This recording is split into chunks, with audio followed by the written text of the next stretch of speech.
Pemirsa Indonesia Jurnalis Forum, terima kasih masih tetap bersama kami. Kita lanjut ke Mas Lukman tentang wakaf tadi, ide sangat luar biasa, Mas. Kita bisa dielaborasi lagi, Mas. Siapa tahu bisa kita realisasikan. Iya. Jadi kita sudah mencoba merintis melalui Pondok Pesantren Wali itu. Konsepnya adalah wakaf literasi. Bagaimana kemudian sebuah buku yang misalnya contoh buku apa ya, Asbah wa Nadhair misalnya, atau satu buku yang berjilid-jilid tuh. Bagaimana kemudian kita menawarkan kepada publik siapa yang tertarik untuk mewakafkan sebagian dari harta bendanya itu untuk membiayai proses penerjemahnya saja, gitu Mas. Jadi karena itu satu buku seperti itu yang tebalnya mungkin sekitar 500 atau 1000 halaman itu bisa sampai 2 tahun atau 1 tahun lah paling cepat itu untuk menerjemahkan, belum proses editing dan lain sebagainya. Itu kan artinya butuh bagaimana kemudian ini bisa di cover oleh, jadi melibatkan publik untuk masuk ke dalam ini gitu.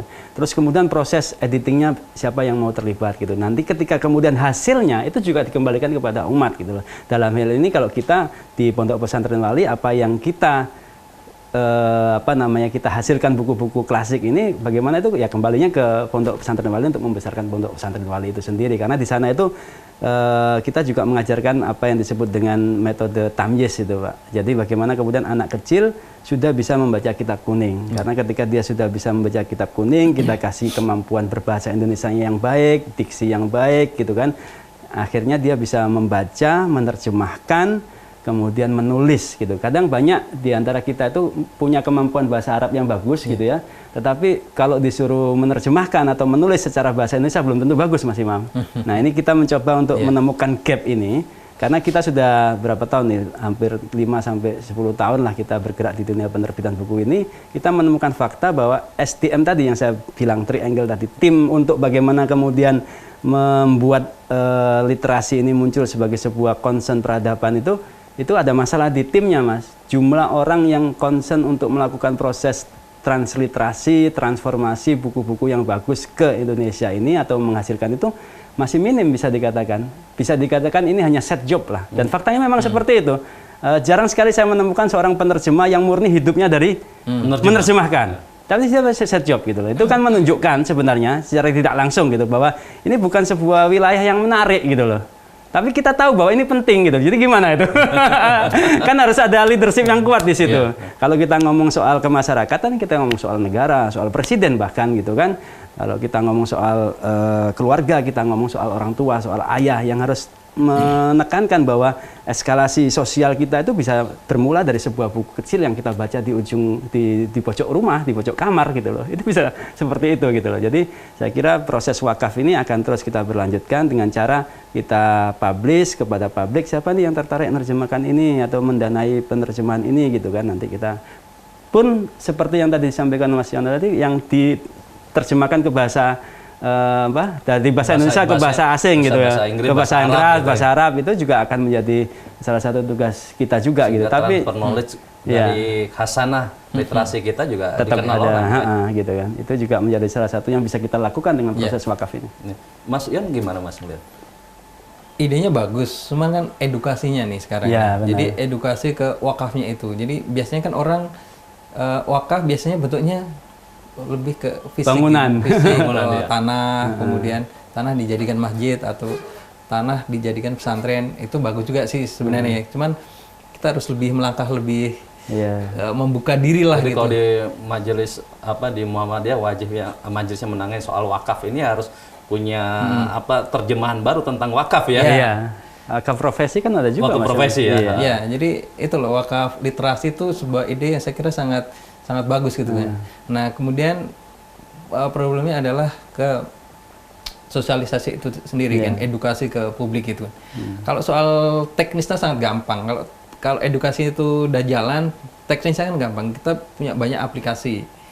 Misalkan kitabisa.com atau kitawakaf.com itu bisa. Cuman kan kadang orang belum teredukasi gitu kan tentang esensi dari wakaf itu sendiri gitu kan. Dan biasanya memang wakaf ini orang yang sudah selesai gitu kan.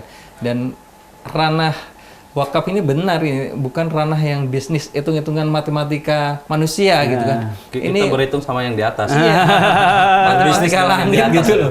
Jadi memang transaksinya langsung ke Allah gitu loh, transaksi langsung. Cuman Allah sendiri sebenarnya sudah memberikan jaminan kalau yuk bertransaksi dengan aku tuh nggak bakalan rugi gitu. Akhirnya saya agak lupa gitu. Tapi intinya begitu kan, transaksi berbisnis dengan Allah nggak bakalan rugi gitu kan. Tinggal kita meyakinkan ke umat itu kan ke sana. Dan project dari Mas Lukman ini saya kira bisa menjadi ya pilot project ya, jadi ya menjadi contoh ketika dia bisa, yang lain tinggal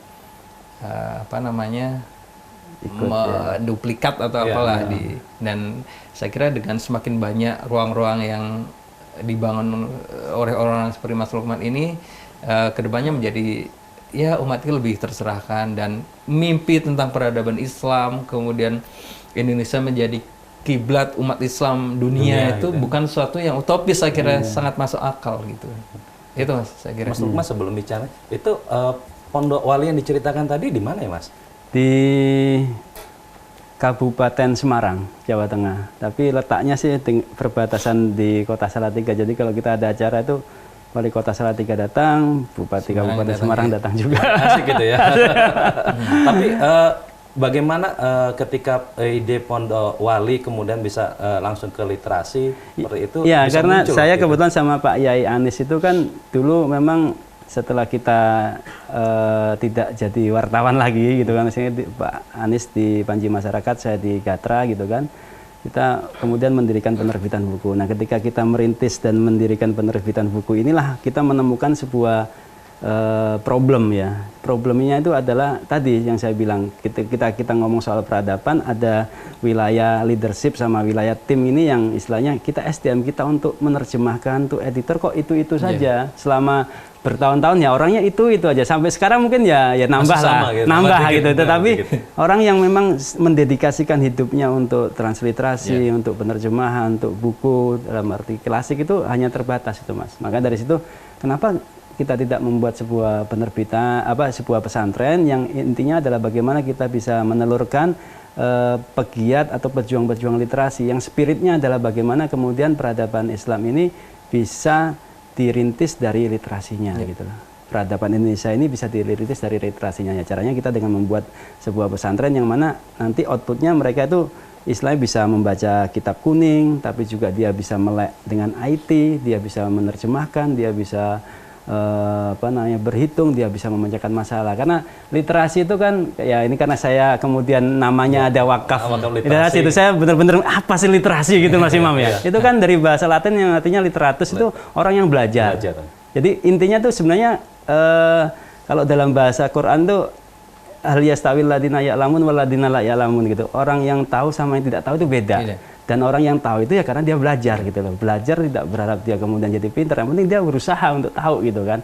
Nah, ini yang kita coba lingkupi pendidikan kita di pesantren Wali itu agar orang-orang di sana itu terus belajar gitu, jangan menerima kenyataan bahwa Indonesia ya kayak ginilah kita itu gitu kan, istilahnya impact perang dagang Cina Amerika misalnya gitu kan, nggak harus menerima kayak gitu, ini ngapain kita gitu kan, bisa apa kita gitu dengan ini gitu kan, gitu kan kurang lebih kayak gitu. Baik, menarik Mas Lukman. Memang beda antara yang orang yang tahu dan yang tidak tahu itu juga penting, tapi bincang kita harus jeda sejenak. Jadi saya masih optimis bahwa literasi itu akan bangkit, literasi itu akan berkembang, itu dimulai dari komunitas-komunitas gitu. Dari komunitas-komunitas itu dia bersatu, kemudian dia bikin kayak semacam event-event festival gitu, kayak di Jogja ada literasi gitu kan.